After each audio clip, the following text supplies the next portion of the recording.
بہت ہی پیارے مسلمان بھائیوں اور بہنوں، السلام علیکم ورحمۃ اللہ وبرکاتہ۔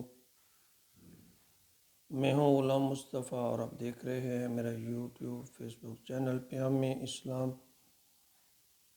جس پہ میں اللہ اور اللہ کے رسول کا پیغام پیام اسلام کے نام سے آپ تک پہنچانے کی کوشش کرتا ہوں، اور درس قرآن کا سلسلہ شروع کر رکھا ہے۔ اللہ رب العزت سے عاجزانہ ملتمس ہوں کہ اللہ رب العزت میری اس کام میں مدد و نصرت فرمائے، اخلاص نصیب فرمائے، اور میرے لیے اسے دنیا اور آخرت کا سرمایہ بنا دے، آمین یا رب العالمین۔ آج کا ہمارا سبق سورۃ البقرہ کی آیت نمبر 217 پر مشتمل ہے۔ اعوذ باللہ من الشیطان الرجیم، بسم اللہ الرحمن الرحیم۔ یسألونک عن الشہر الحرام قتال فیہ قل قتال فیہ کبیر وصد عن سبیل اللہ وکفر بہ والمسجد الحرام واخراج اہلہ منہ اکبر عند اللہ والفتنۃ اکبر من القتل ولا یزالون یقاتلونکم حتی یردوکم عن دینکم ان استطاعوا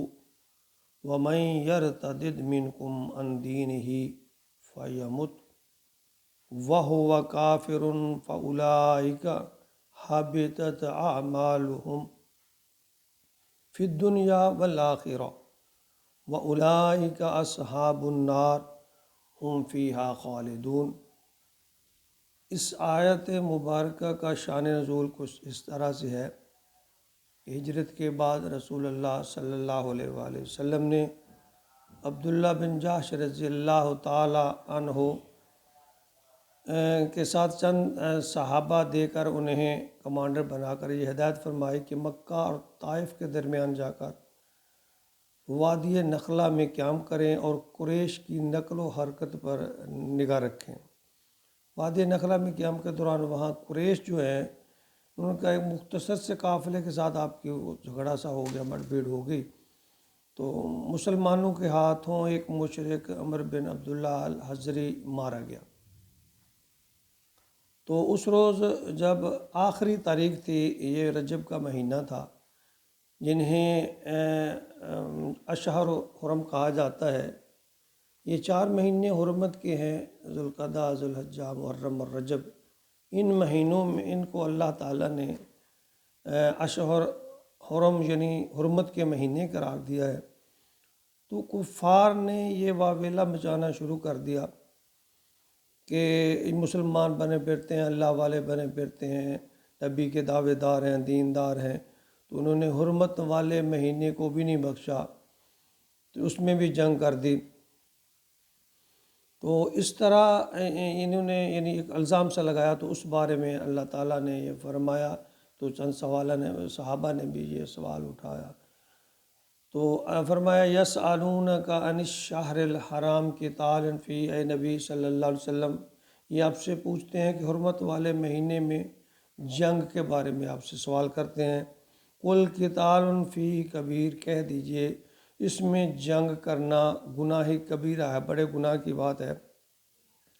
وصد عن سبیل اللہ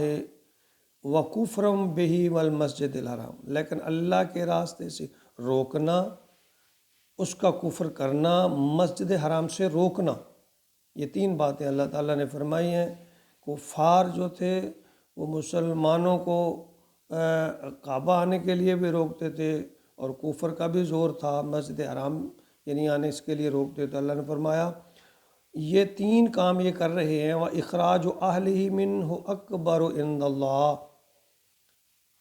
تو حرم کے رہنے والوں کو وہاں سے نکالنا اللہ کے نزدیک اس سے کہیں بڑا گناہ ہے۔ اللہ فرما رہے ہیں کہ ٹھیک ہے یہ حرمت کے مہینے ہیں، لیکن اس سے بڑا گناہ جو ہے کہ اللہ کے راستے سے روکنا، کفر کرنا، مسجد حرام سے روکنا، اس سے بھی بڑے گناہ ہیں۔ والفتنۃ اکبر من القتل، اور فتنہ قتل سے بھی بڑا گناہ ہے۔ یعنی فتنہ کیا ہے؟ فتنہ جب معاشرے کے اندر باطل کا غلبہ ہو جائے اور حق بات پر چلنا ممکن نہ رہے، تو اس پرفتن اس دور کو اللہ نبی کریم صلی اللہ علیہ وسلم نے فرمایا کہ یہ قتل سے بڑھ کر جرم ہے،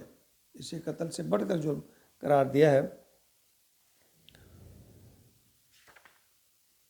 وَلَا يَزَالُونَ يُقَاتِلُونَكُمْ، اور یہ لوگ تم سے جنگ کرتے رہے ہیں، حَتَّى يُرُدُّوكُمْ عَنْ دِينِكُمْ إِنِ اسْتَطَاعُوا، یہاں تک یعنی یہ لوگ آپ سے جنگ کرتے ہیں اس لیے کہ جہاں تک وہ چاہتے ہیں کہ تمہیں لوٹا دیں اپنے دین سے، اگر وہ ایسا کر سکیں۔ وَمَن يَرْتَدِدْ مِنْكُمْ عَنْ دِينِهِ، سن لو جو کوئی بھی تم میں سے اپنے دین سے پھر جائے۔ یہاں پھر ایک بہت اہم بات اللہ رب العزت نے فرمائی کہ تم میں سے جو مسلمان ہونے کے بعد پھر کافر ہو جائے، مرتد ہو جائے، فَيَمُتْ وَهُوَ کافر، اور اسی حالت میں اگر اسے موت آ گئی،